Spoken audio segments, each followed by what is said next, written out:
नमस्कार, आप देख रहे हैं हल्ला बोल। आपके साथ मैं हूं अंजना ओम कश्यप। हल्ला बोल में हम चर्चा करेंगे रामचरितमानस को लेकर चल रहे विवाद पर। पहले बिहार के शिक्षा मंत्री और आरजेडी के नेता ने रामचरितमानस पर विवादित बयान दिया। फिर समाजवादी पार्टी के नेता स्वामी प्रसाद मौर्य ने इसे पिछड़ों, दलितों और आदिवासियों के खिलाफ बताकर इस पर पाबंदी की मांग की। स्वामी प्रसाद मौर्य के बयान का बीजेपी ने विरोध किया, साधु संतों ने नाराजगी जताई, लेकिन समाजवादी पार्टी ने उन्हें प्रमोशन का प्रसाद दिया। अखिलेश ने बचाव किया। आप मेरी एक तरफ देख रहे हैं स्वामी प्रसाद मौर्य ने रामचरितमानस को लेकर क्या कहा, साथ ही आप ये भी देख रहे हैं कि बिहार के शिक्षा मंत्री ने क्या विवादित बयान दिया था। दूसरी तरफ लोकसभा चुनाव में कैसे बीजेपी ने पिछड़ों और दलितों के बीच अपनी पकड़ बनाई। आज हल्ला बोल में हम इसी सवाल पर चर्चा करेंगे कि क्या रामचरितमानस के बहाने वोट बैंक पर निशाना लगाया जा रहा है। क्या पिछड़ों और दलितों के नाम पर सियासत करती आ रही क्षेत्रीय पार्टियां उनके वोट बैंक पर बढ़ती बीजेपी की पकड़ को लेकर घबराहट में हैं, या फिर रामचरितमानस का विवाद समाजवादी पार्टी और बीजेपी की साझा रणनीति का हिस्सा है, जैसा कि मायावती करार दे रही हैं। पहले ये रिपोर्ट।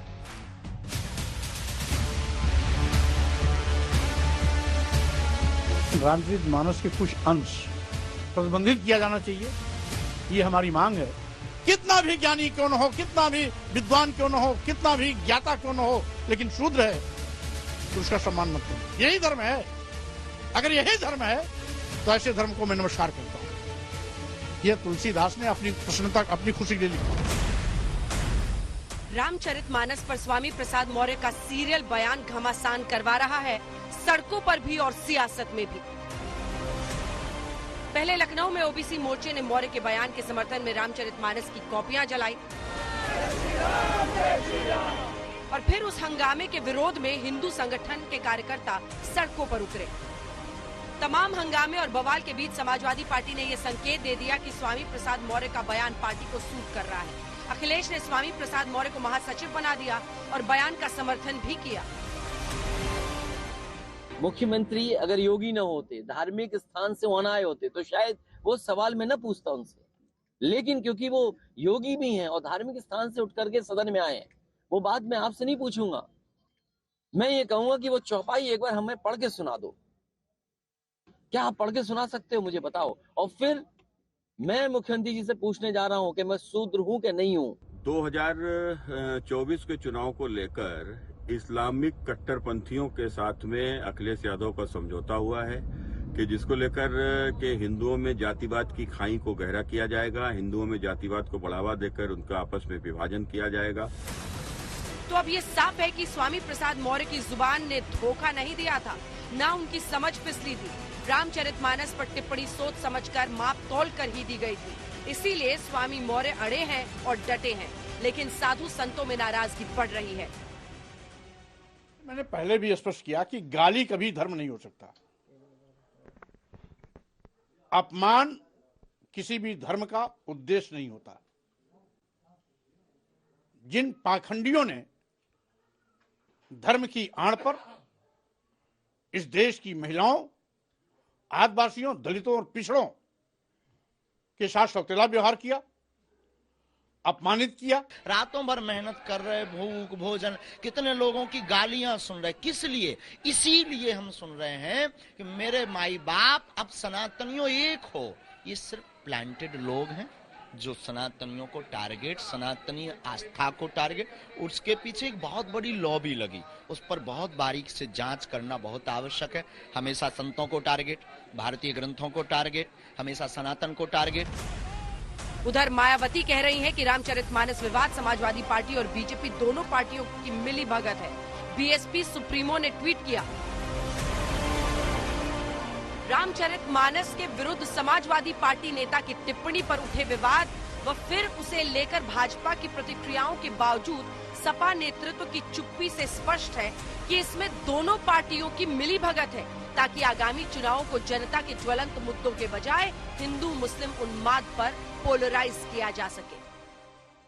समाजवादी पार्टी का जो राम विरोधी चेहरा है, एक अधर्मी नेता के सहारे अपना पेश कर रही है कि जो धर्म के खिलाफ बोलता है उसे जगह दी जाती है। एक बार गोली, फिर बोली से आज के दिन में क्या संदेश देना चाहती समाजवादी पार्टी।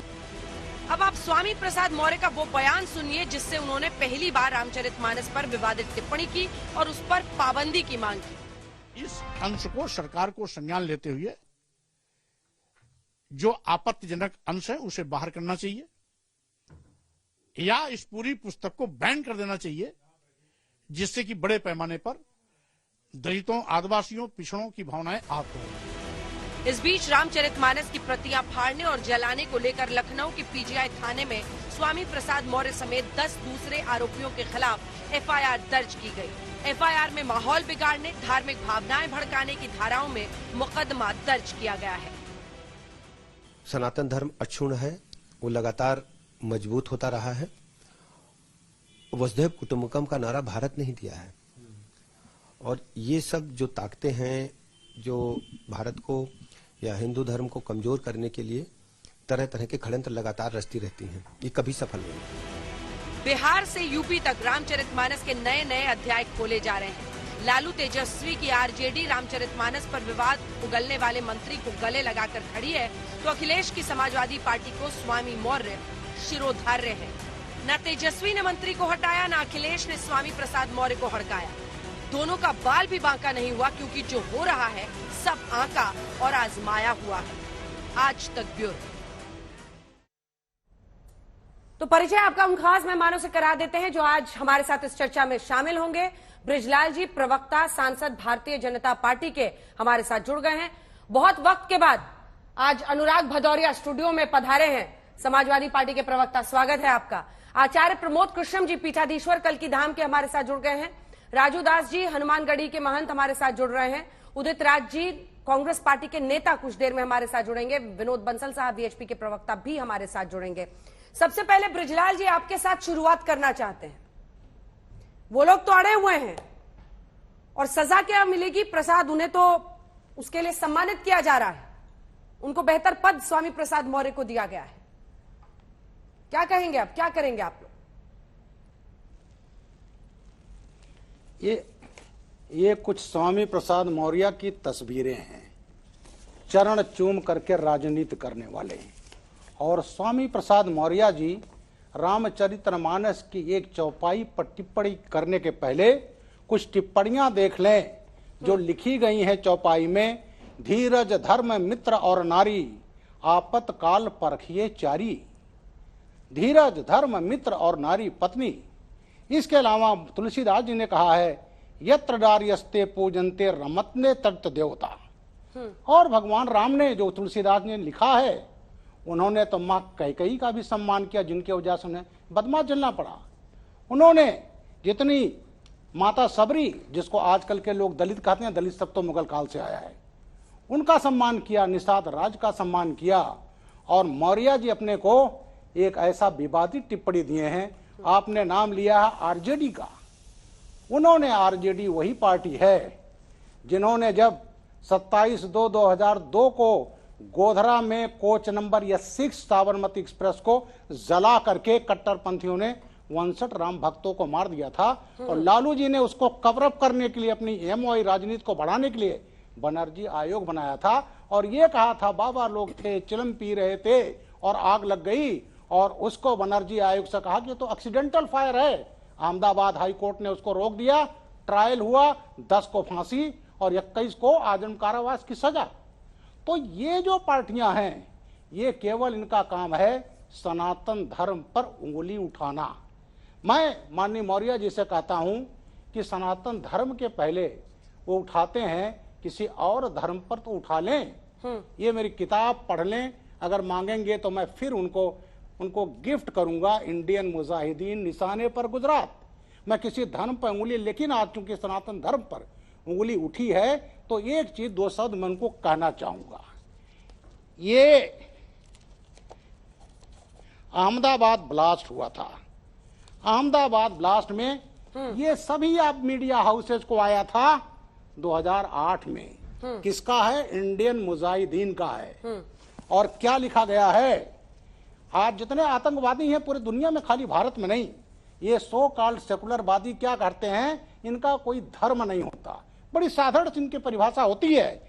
इसमें लिखा है, ये देखिए, कुछ अरबिक में लिखा है, मैं किस धर्म ग्रंथ का मैं नाम लेना चाहता, लेकिन अंग्रेजी में लिखा है, O disbelievers, we are guiltless of you what you worship beside Allah, we have rejected you, and there has arisen between us and you enmity and hatred for your, unless you believe in Allah and Allah alone. ठीक है, आप कहाँ ले जा दूसरा रहे हैं इसी इस में बहस है वो हिंदूज, वो ब्रिजलाल जी, कहाँ ले डिसबिलीविंग जा रहे हैं फेथलेस आप? इंडियन। ले कहाँ जा रहे हैं बहस को आप? नहीं, बहस को इसलिए ले जा रहे हैं। हाँ, कहाँ ले कि जा रहे हैं?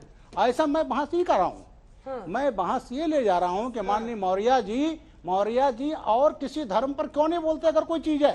ये तो आतंकवादी ये कह रहे हैं, तो केवल जो है इस्लाम का जो है मुसलमान को रहने का अधिकार बस दुनिया में किसी का है चलिए नहीं। ठीक है, अनुराग भदौरिया बोलेंगे जी इस पर? जवाब दीजिए। नहीं बोलेंगे, क्योंकि इनकी राजनीति जो है, हमेशा इनके कहते हैं ना नेता आप की लोग, जो ठीक है, एक सेकंड, हाँ, कि किसी इनकी भी धर्म राजनीति का, है वो तो वही है, किसी भी धर्म को, किसी भी आस्था से जुड़ी हुई चीज को आहत करने की जरूरत क्या है? फिर क्यों ऐसा कर रहे हैं स्वामी प्रसाद मौर्य जी, जो आप लोग उनको प्रसाद दिए जा रहे हैं? वही तो बात है, समझने की बात है। दरअसल में समाजवादी और हम लोग कभी भी किसी भी धर्म ग्रंथ के खिलाफ नहीं है और उनका सम्मान करते हैं। जो लोग जला रहे देखा, इनको फुल स्क्रीन दिखाइए। मुझे बोलने भदौरिया जी आप ही बोलिएगा सर, आप ही को दिखाते रहिए। अब पूरी बात है तो मैं बोलने तो दीजिए ना। तो हम किसी धर्म ग्रंथ के खिलाफ नहीं है और हम सब धर्म का सम्मान करने वाले लोग हैं। अब सवाल उठता है कि कमाल का सम्मान, अरे और क्या, अब भाई हम इसको जला जला के तो जला के क्या, मैं आपसे क्या कह रहा हूं, इसके पक्षधर नहीं है जो जला रहे हैं। मैं हमने कहा कि हम इसके पक्षधर हैं कि इसको जलाया जाए, हम इसके पक्षधर नहीं है। अरे तो भाई ये आप बताएंगे ना, हम तो इसके पक्षधर नहीं है कि कोई किसी चीज को जलाए। मैं तो ये कहता हूं किसी धर्म ग्रंथ के खिलाफ नहीं, एक बात। और आप जानेंगे कि सनातन धर्म में हमेशा से युग धर्म की चर्चा हुई है और सनातन धर्म में युग धर्म को बहुत मान्यता दी गई है, रामायण में भी और आप गीता में भी देखेंगे। और समय समय पे युग धर्म क्या होता है, समय के हिसाब से उसकी रचना होती रहती है। अब मैं आपसे पूछना चाहता हूं कि भाई जब युग धर्म की इतनी महत्व है और आपको लगता है कि उस युग में इस तरह की बातें थी, तो यहाँ विद्वान लोगों को बैठना चाहिए, उस पर चर्चा करना चाहिए। आज हम लोग संविधान को मानते हैं ना, तो आज का युग में क्या बनाया गया हमारे, अगर आप राजनीतिक बात, एक मिनट, संविधान को मानते हैं ना, तो मैं युग धर्म का, तो मैं आपसे आज आपको इतने मुश्किल पिच पर समाजवादी पार्टी ने उतारा है ना सर, समझने कोशिश नहीं कर रही। सुन तो पूरी कोशिश कर रही हूं, आप समझा ही नहीं पा रहे हैं। आप नहीं समझ पाएंगे। युग धर्म समय समय पे हमेशा जिस समय जैसी परिस्थितियां होती है उस तरह से उसमें नीति बनाई जाती है। आज जिस तरह से हम लोग संविधान को मानते हैं, उस समय जब महर्षि ने लिखा तो उस समय की जो सिचुएशन थी उन्होंने लिखा। अब ये प्रबुद्ध लोगों की चर्चा की बात है। ये अपमान करने वाले कौन लोग हैं जो सीता माँ को, अपमान करने वाले कौन लोग हैं जो सीता माँ, मेरा सेंटेंस पूरा हो जाए, अपमान करने वाले वो लोग हैं जो सीता माँ को कहते थे टेस्ट ट्यूब बेबी है। अपमान करने वाले लोग हैं जो दशरथ को राम का पुत्र नहीं मानते। इस पे तो बात नहीं होगी, बात होगी क्या, बता दीजिए। तो इसलिए मैं कहता हूं, नहीं आप सवाल पूछिए, लेकिन इसमें भी तो चर्चा हो कभी। तो फिर ये संयोग है या प्रयोग है कि रामचरितमानस पर उनका बयान आता है और उनको पार्टी का जनरल सेक्रेटरी बनाया जाता है? देखिए, आप ये चीज मान के चलिए कि समाजवादी का राष्ट्रीय अध्यक्ष को चुने हुए काफी समय हो गया था। बीच में हमारे यहाँ घटनाएं हुई, आप अच्छी तरह जानती हो नेताजी की। उसके बाद समय से चीजें होती हैं। ऐसा थोड़ी कि वो इंतजार कर रहे थे कि वो होगा उसके बाद ऐसा होगा। हाँ, आपका ये हो सकता है, आप इस तरह से पत्रकार इस तरह से सोच सकते हैं। कमजोर पिच पे आज आप उतरे। अरे आप जबरदस्त, वही बात है। इसके पहले जब लिस्ट आई थी, किस्मत से उस समय कुछ नहीं हुआ था, तो आप कहते नहीं अभी पहली वाली लिस्ट इसी वजह से आई, अब तीसरी आएगी, तब आप कहोगे तीसरी लिस्ट भी अभी जो प्रदेश की आएगी वो भी इसी वजह से आई। अब चुनने को तो किसी को भी चुन लीजिए, लेकिन सवाल यह है कि जब भी कोई चीज पे चर्चा होती है तो मैं तो ये कहूंगा कि जो ज्ञानी लोग हैं उनको बैठ के चर्चा के लिए बुलाया हमने। उदित राज जी भी हमारे साथ जुड़ गए हैं और मैं आपके पास भी आचार्य प्रमोद कृष्ण जी आना चाहती हूँ, जिसके बाद मैं फौरन उदित राज जी आपके पास आऊंगी। आचार्य ये कह रहे हैं कि युग धर्म, यस, जो वक्त वक्त पर नीतियां धर्म को लेकर लिखी जाती हैं, उन पर चर्चा की जरूरत है। बिल्कुल, रामचरितमानस पर चर्चा की जरूरत है। अगर उसमें कोई आपको आपत्ति, किसी को कोई ऑब्जेक्शन, क्योंकि हमारा यही समाज है ना, हम इन्हीं से मिलकर बने, तो अगर किसी को लगता है तो इसमें विशेषज्ञ बैठे उस पर चर्चा। आचार्य प्रमोद कृष्ण जी, इसके बाद फौरन आ रही हूं उदित राज जी। देखिए अंजना जी, पहली बात, बहुत दिनों बाद अनुराग भदौरिया जी आए हैं।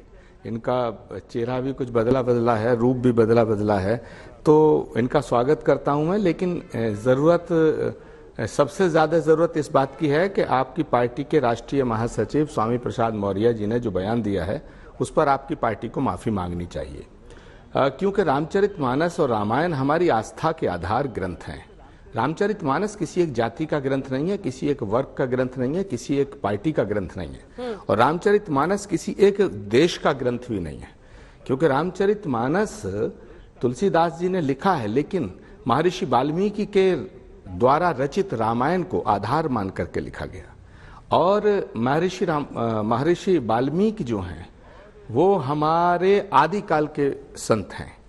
सवाल इस बात का है कि भारत का संविधान किसी एक व्यक्ति की भी धार्मिक भावनाओं को ठेस पहुंचाने की अनुमति नहीं देता है, लेकिन स्वामी प्रसाद मौर्य जी और उनके तमाम समर्थकों ने करोड़ों लोगों की धार्मिक भावनाओं को ठेस पहुंचाई है, सामाजिक समरसता के ताने बानों को तोड़ने का प्रयास किया है, समाज के विखंडन का काम किया गया है। और आस्था जो है वो तर्क की मोहताज नहीं होती है। आपके चैनल पर, आपके पैनल में बड़े विद्वान लोग उपस्थित हैं। अभी भदौरिया जी कह रहे थे कि कोई बड़े विचारकों के द्वारा चिंतन कराना चाहिए।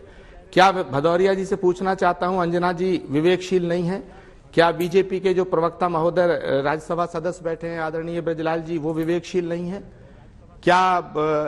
इस पैनल में और दूसरे जो लोग हैं हमारे उदित राज जी, वो विवेकशील नहीं है? सभी विवेकशील हैं। ऐसा नहीं है स्वामी प्रसाद मौर्य और समाजवादी पार्टी अकेली चिंतनशील और विवेकशील पार्टी है।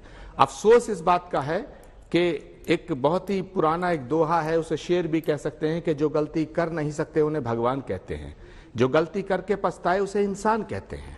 तो मेरे भाई, गलती हुई है, इसमें क्षमा याचना कीजिएगा। और करोड़ों लोगों की भावनाओं को ठेस पहुंचाने का काम किया है, क्योंकि रामचरितमानस हमारी आस्था का आधार है। इसमें तर्क वितर्क मत करिएगा। जहां तक रामचरितमानस की चौपाइयों के ऊपर डिस्कशन का सवाल है, उन पर विचार विमर्श का सवाल है, वो किया जा सकता है, लेकिन कैसे किया जाएगा? इस तरह के बयान देके, रामायण के पन्नों को जला के, रामायण को धकिया के, रामायण का अपमान करके, अगर आप इस देश के अंदर मर्यादा पुरुषोत्तम भगवान श्री राम के चरित्र का चित्रण जो रामचरितमानस में किया गया है, ठीक है, वो तो सामाजिक समरसता का शिखर है। छोटा सा जवाब, जो शबरी के जूते बेर खाते हैं राम, मैंने पहले ही जो गिद्धराज जटायु का जख्मों को धोते राम, उनके रामचरित के ऊपर रामचरितमानस का अपमान करके आपने गलत काम किया है। आप माफी मांगिए और मैं मांग करना चाहता हूं। माफी कहाँ मांग रहे हैं सर? उन्होंने स्वामी प्रसाद मौर्य को जनरल सेक्रेटरी बना दिया। तो सुन लीजिए। नहीं, मैं मांग करता हूं कि वो या तो माफी मांगे। नहीं, सवाल इस बात का, भदौरिया जी आप माफी मांगिए। उनको इनाम दिया जा रहा है, बच जाएंगे, मैं बोल, आप बच जाएंगे। मैं आपसे एक चीज कहना चाहता हूं, क्या समाजवादी ने कहा कि उनका बयान समाजवादी का है? उन्होंने कहा ये मेरा व्यक्तिगत बयान है, हमने तो इंडोर्स नहीं किया। और जिस तरह की प्रतियां जलाई गई हमने इंडोर्स नहीं किया, हमने कहा जिन्होंने जलाई गई वो गलत किया है। लेकिन मैं सवाल इस बात का है, जब मैं ये कहता हूं कि प्रभु राम दशरथ के पुत्र नहीं थे जिन्होंने कहा, तो क्या उन्होंने अपने पद से इस्तीफा दे दिया? क्या जो कहते थे कि यहाँ पे जिस तरह की भाषा का टेस्ट ट्यूब बेबी सीता माँ को बोला गया, तो क्या उन्होंने अपने पद से इस्तीफा दे दिया? सवाल इस बात का है, सवाल इस बात का है। मैंने आपसे बोला कि हम सभी धर्म ग्रंथों का सम्मान करने वाले लोग हैं। आस्था से जुड़ा हुआ मुद्दा है, क्या रामचरितमानस पर इस तरह से प्रश्न खड़े करना, पन्नों को जलाना सही है?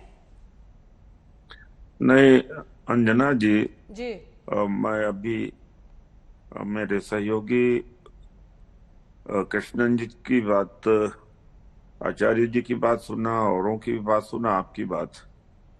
जब कोई आस्था की बात है तो आस्था इतनी बड़ी चीज है जिसके ऊपर तर्क वितर्क नहीं हो सकता। तो क्यों टेलीविजन वाले रोज तर्क वितर्क करा रहे? यहाँ तो तर्क वितर्क हो रहा है, अंधविश्वास पर तर्क सभी नहीं, अंधविश्वास पर हो रहा है, अंधविश्वास पर तर्क और वितर्क हो रहा है। नहीं, लेकिन यहाँ पर तो धार्मिक ग्रंथ का सवाल है, दोनों चीज को मिक्स मत कीजिए सर। नहीं, धार्मिक ग्रंथ के ऊपर ही अभी सुन रहा हूं, कई बार रिपीट करके सुना कि देखिए तर्क से आप नहीं समझ सकते, आस्था की बात है, आस्था की बात है, लोगों की आस्था पर छोड़ दीजिए। टेलीविजन वालों का क्या काम है, हमारा आपका क्या मामला है? अगर उन्होंने कहा है वो तो भुगतेंगे। एक बात है। दूसरी बात यह है कि जब संजय निषाद जी भगवान राम के बाप भी बदल देते हैं और जाति भी बदल देते हैं, तब क्यों नहीं आस्था का के ऊपर चोट पहुंचती? फिर क्यों नहीं टेलीविजन वाले संवाद करते हैं? भाई ये मामूली वो क्या अपमान नहीं है? लेकिन उस पर भी मैं कहूंगा चर्चा। आज जब निमेश अग्रवाल जी का फोन आया मैं तो इस समय फंस गया, सभी लोग फंस गए भारत यात्रा में जो आए हैं, यहाँ भारी बर्फ पड़ रही। तो हमने कहा मैं तो भारत जोड़ो यात्रा में आया हूँ भैया, मुझसे इस ऐसे विषय से इस समय तो न पूछो, भारत जोड़ो यात्रा के बारे में पूछो कि इतनी भयंकर बर्फ पड़ रही थी। राहुल गांधी जी हिले नहीं, और राहुल गांधी जी ने एक बहुत बड़ी बात आज कही, और सच बात है कि अपने लिए इतना दिन नहीं यात्रा किया हूँ, लगभग 4000 किलोमीटर। तो यह बात आपको आस्था में छोड़ देना चाहिए। जो आस्था वाले हैं आपस में चर्चा करें। क्यों आप किसी ग्रंथ का अपमान कर रहे हो? भगवान रामचरित्र के ऊपर चर्चा रोज रोज करा रहे हो। ये अपमान करने वाली बात नहीं है, ये तो आप ही लोग अपमान कर रहे हैं।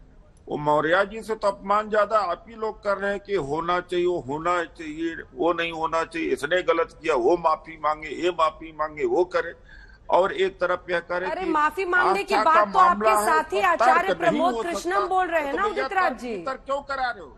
कमाल है कि चर्चा में आते हैं और कहते हैं चर्चा क्यों करा रहे हो? क्यों इस विषय पर बात संवाद करा रहे हो? क्यों नहीं चर्चा होगी? आप मतलब कोई कुछ भी बोल के चला जाएगा, चर्चा नहीं होगी उदित राज जी? नहीं, छीछा लेता क्यों करोगे भाई? अच्छा, वाद विवाद जब यही लोग। आइए सर, आप छोड़िए, कहाँ कश्मीर में बर्फबारी का असर दिख रहा है? आप यहाँ आइए सर, आप ही डिसाइड कीजिए, एडिटोरियल मीटिंग को आप टेक ओवर कर लीजिए। आस्था का विषय है, इसके ऊपर तर्क नहीं हो सकता है। तो अभी जो पहले बोलने वाले कहते वापिस करें, फिर इसके तर्क के कसौटी पर इतनी बड़ी चीज को लाइए।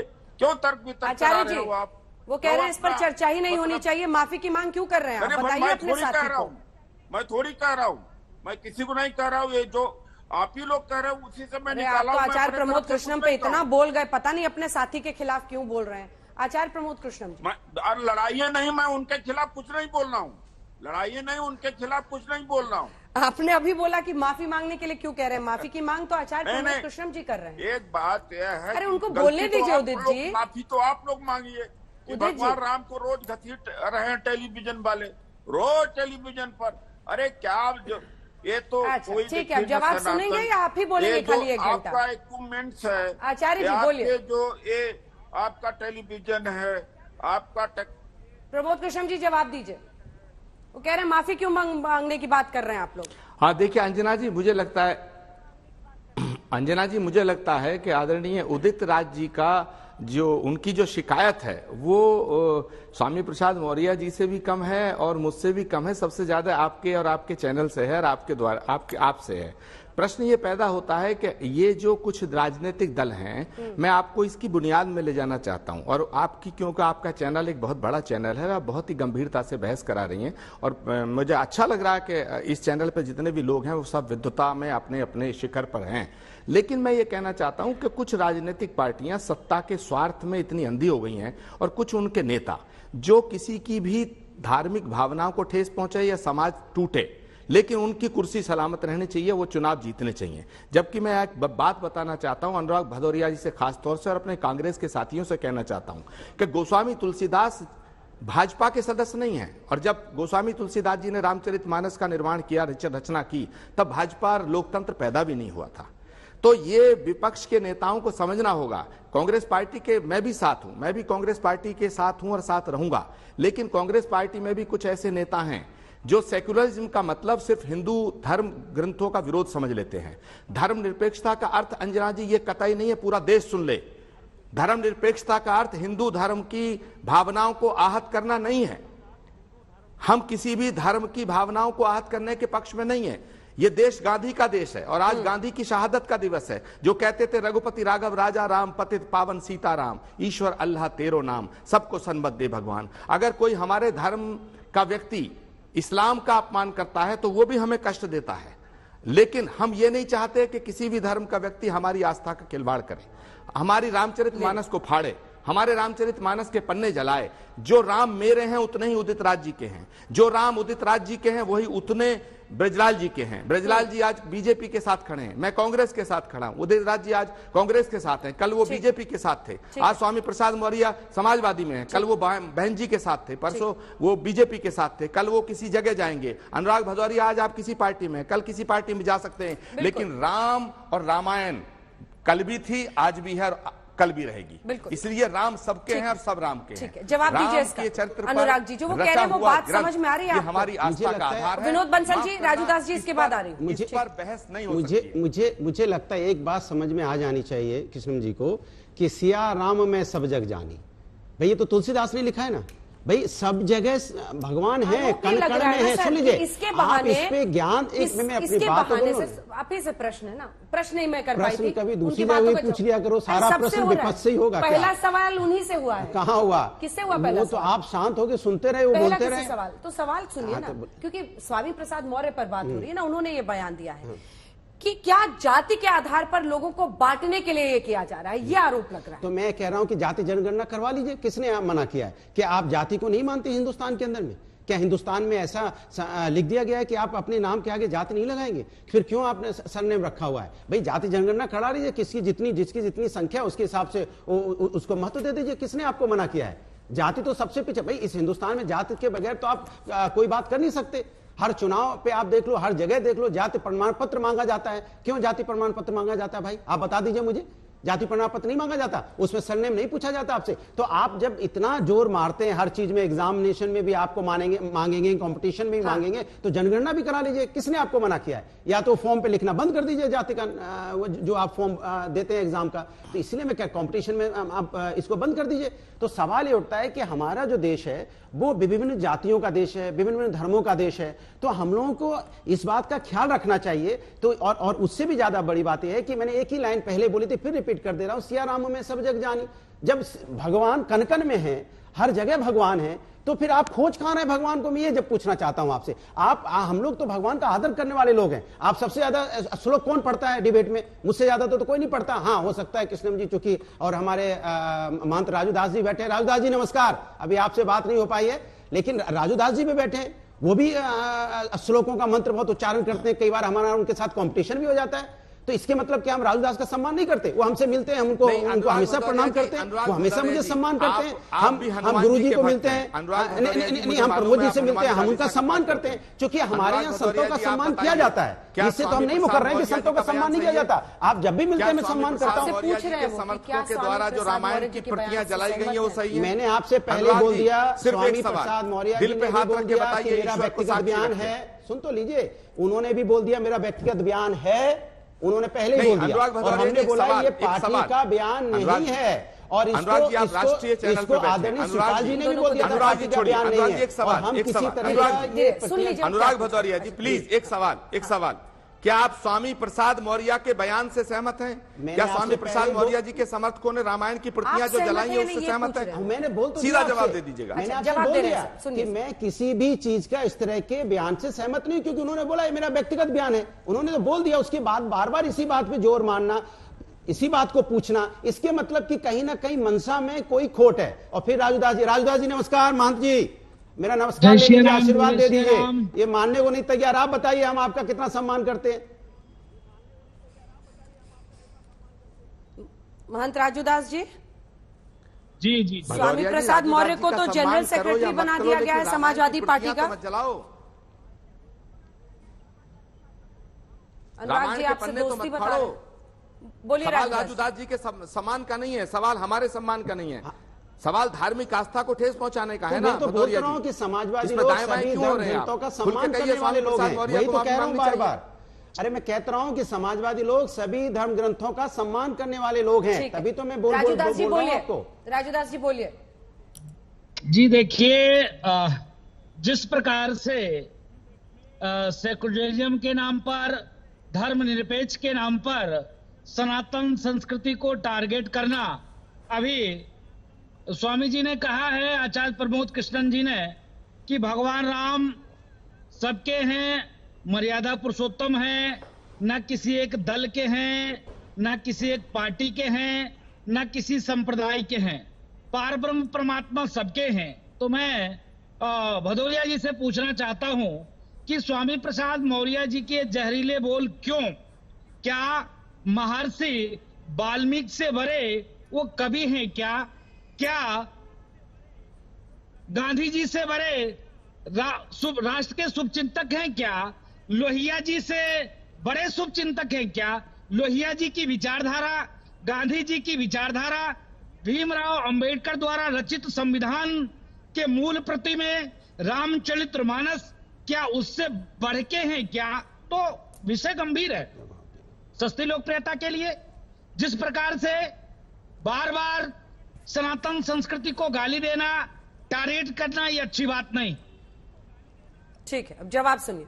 देखिए अनुराग, हाँ बिल्कुल, एक बार विनोद बंसल जी भी बोले, एक साथ जवाब दे दीजिएगा। दोनों आज आप ही को देना, उसके ब्रिज लाल जी उसके बाद आऊंगी। विनोद जी।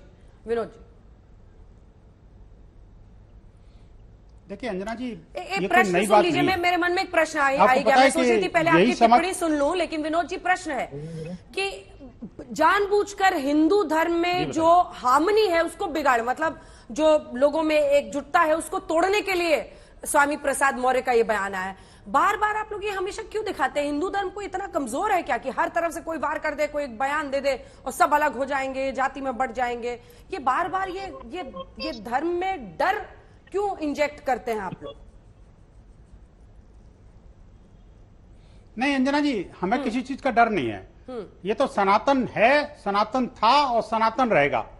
लेकिन एक बताऊं आपको मैं, ये डर है उन लोगों को है जिनको लग रहा था कि हम वोट बैंक की राजनीति को साध लेंगे, ये कह करके कि अयोध्या में परिंदा भी पर नहीं मार सकता। हम वोट बैंक की राजनीति को, मुस्लिम तुष्टीकरण की राजनीति को साध लेंगे, ये कह करके कि मैंने अभी तो 1 दर्जन मारे हैं और बाकी और कार्यसेवकों को मरवाने की जरूरत पड़ती तो मैं और भी मरवा देता, उसमें मैं गर्व का महसूस करता। ये तो वो राजनीति करने वाले लोग हैं जिन्होंने न सिर्फ रामचरितमानस पे बल्कि रामायण पर और भगवान राम और माता सीता के ऊपर लालछन लगाए। और ये देखो, ये जो जीजा साले की जो पार्टी है ना, एक बिहार में एक उत्तर प्रदेश में, ये दोनों को बर्बाद करने पर तुली हुई है।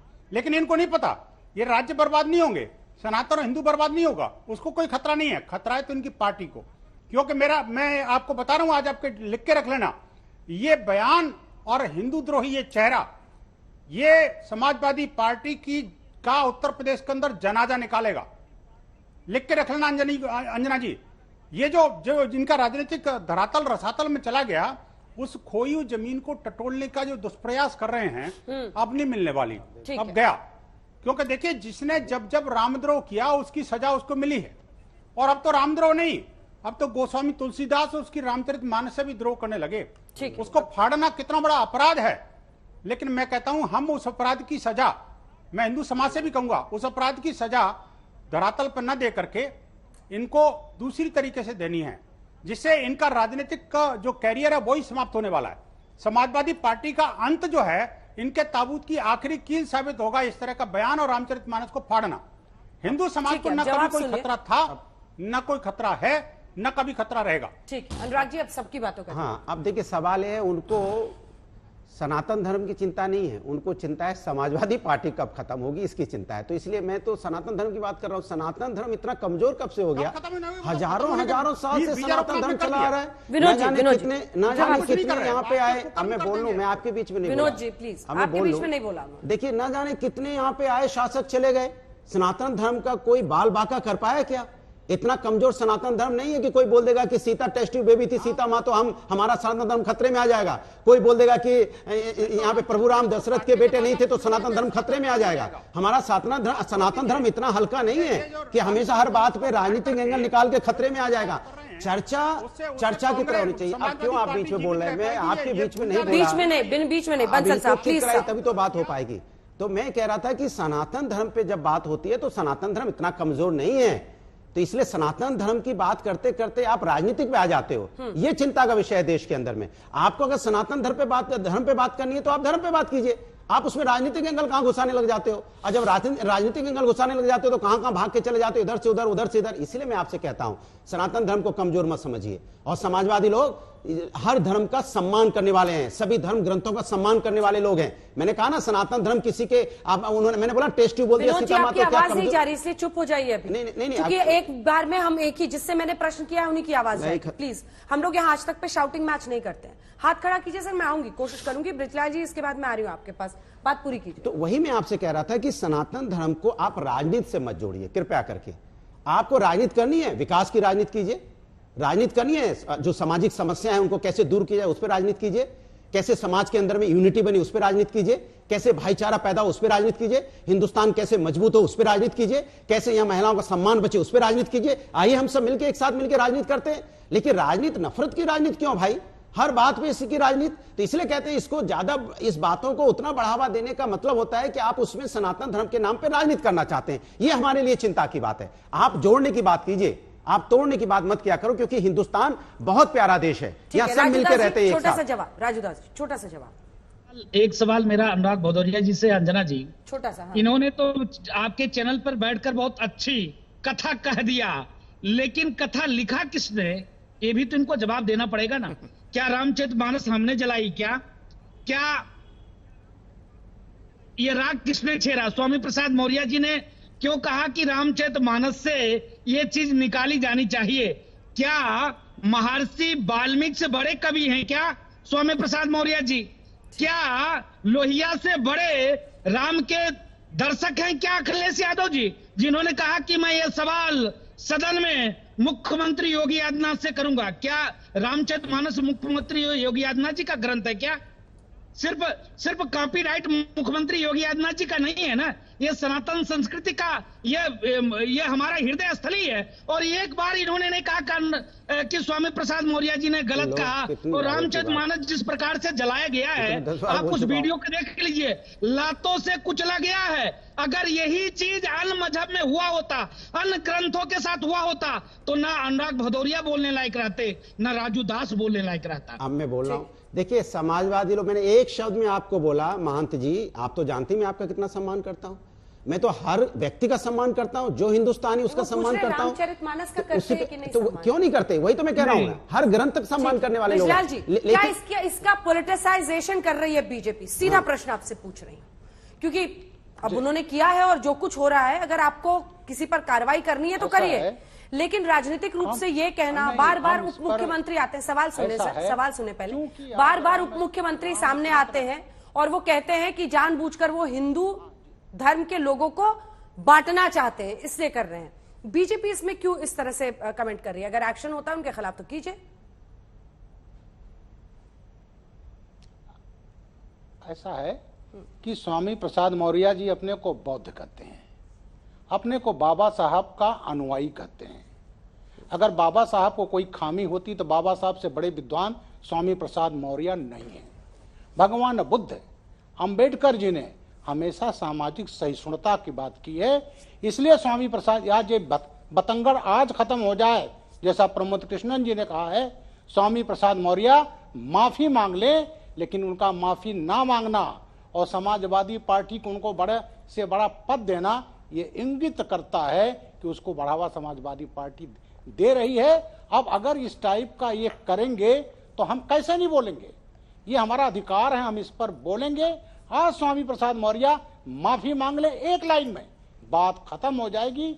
नहीं तो ये सबसे बड़ा नुकसान तो स्वामी प्रसाद मौर्य के साथ जिस राजनीतिक पार्टी में है उसका होगा। और ये देश की जनता और देश नहीं विदेश में हिंदू धर्म को मानने वाले ये लोग कभी इसको बर्दाश्त नहीं करेंगे। एक ही सोल्यूशन है, एक लाइन में माफी मांग ले, ये आज ही खत्म हो जाएगा। मुझे एक चीज नहीं समझ में आती, बार बार हर बात सनातन धर्म इतना कमजोर कब से हो गया? हर बात सनातन धर्म इतना कमजोर है क्या? सनातन धर्म बहुत मजबूत है सर, हजारों हजारों साल से लोग आए यहाँ चले गए, सनातन धर्म को कोई नहीं हिला पाया। सनातन धर्म इतना मजबूत है और इतना सशक्त है, वो हम लोग के रगों में दौड़ता है, जो सनातनियों के रगों में दौड़ता है। इसलिए इस तरह की बातें करना कि सनातन धर्म कमजोर हो जाता है, सनातन धर्म कमजोर हो जाता है या खतरे में आ जाता है, ये मेरे समझ में नहीं आता है, ये मेरे समझ के बाहर है कि सनातन धर्म खतरे में कहां आ गया। मौर्य आपके नेता अरे जो जिसने बयान दिया, किसी का व्यक्तिगत बयान है, उसने अपने बयान में बोल दिया मेरा व्यक्तिगत बयान है, तो आप ब्रिजलाल जी रुक जाइए, उसी का जवाब दे रहे हैं। आप उनसे कहिए ठीक है कि वो माफी मांगे। अनुराग जी, बात सिर्फ बयान पे नहीं रुकी है ना, उसके बाद से प्रतियां फाड़ी जा रही हैं, जलाई जा रही हैं, ये कहां पहुंच रहा है? मैंने आपसे क्या बोला? क्या मैं इसका समर्थन कर रहा हूं? मैं कर रहा हूं क्या? जबरदस्ती उसको इश्यू बना, जब उनको जनरल सेक्रेटरी बनाया गया तो इससे बड़ा समर्थन नहीं हो सकता। अनुराग भदौरिया जी ईमानदारी से जलाने की बात कही है, क्या जलाने की बात कोई समर्थन करता है क्या? हम तो नहीं कर रहे हैं भाई। उन्हीं के समर्थक हैं। अरे आपने उनको जनरल सेक्रेटरी अरे बनाया तो है, वो उनको अपने बयान पे कायम है, मेरी बात 3 बार बयान दे चुके देखिए हैं। सवाल ये है कि हम डिबेट को या मुद्दे को भटकाने की कोशिश करते हैं। हम बार बार एक बात को कहते चले जा रहे हैं और हमने कहा आपसे कि सीधी सी लाइन है और उस लाइन को सभी लोग कहते हैं, सिया राम मैं सब जग जानी। अरे प्रभु कण कण में है। आचार्य प्रमोद कृष्ण, इतना कहां प्रभु को आप खोज रहे हैं कि वो इधर वो, अरे कण कण में है, इसलिए हमारे आपके हर रग में है, हमारे आपके खून में है। वो हमें समझा रहे हैं भदौरिया जी की कण कण में है प्रभु राम। बिल्कुल है। आपको कोई शक है तो बता दीजिए। हम लोग देखिए तो अंजना जी, 2 पॉइंट पे मैं रोशनी डालने की कोशिश करूंगा। अनुराग जी आपको सब सुन रहे थे, आप भी सुनने की कृपा करें। 2 पॉइंट है। पहला पॉइंट ये है कि अनुराग भदौरिया जी बार बार ये कह रहे हैं कि सनातन धर्म बहुत शक्तिशाली है, सनातन धर्म बहुत कमजोर नहीं है, सनातन धर्म को कोई खतरा नहीं है। अरे भाई, अगर सनातन धर्म शक्तिशाली है तो क्या समाजवादी पार्टी की वजह से है? सनातन धर्म अगर शक्तिशाली है, सनातन धर्म को तोड़ने की कोशिश 1000 साल तक जो देश पे आक्रमण करने वाले लोग थे उन्होंने की और सनातन धर्म बचा रहा, तो उसका अपना एक सत्य शाश्वत सर्वदा जो हमारा उद्घोष है, हमारे शास्त्रों का उद्घोष है, अयम निजय परोवेति गंडा लघु चेत साम उदार चरितनान्तु वसुधैव कुटुम्बकम। तो हम तो सारी संपदा, सारी वसुधा को अपना परिवार मानते हैं, लेकिन क्या अगर सनातन धर्म। ठीक है, यहीं पर बहस का अंत करना पड़ेगा। वक्त हमें इतने की इजाजत देता है, लेकिन किसी भी धर्म का अपमान देश का संविधान कहता है कि नहीं करना चाहिए। देखते रहिए आज।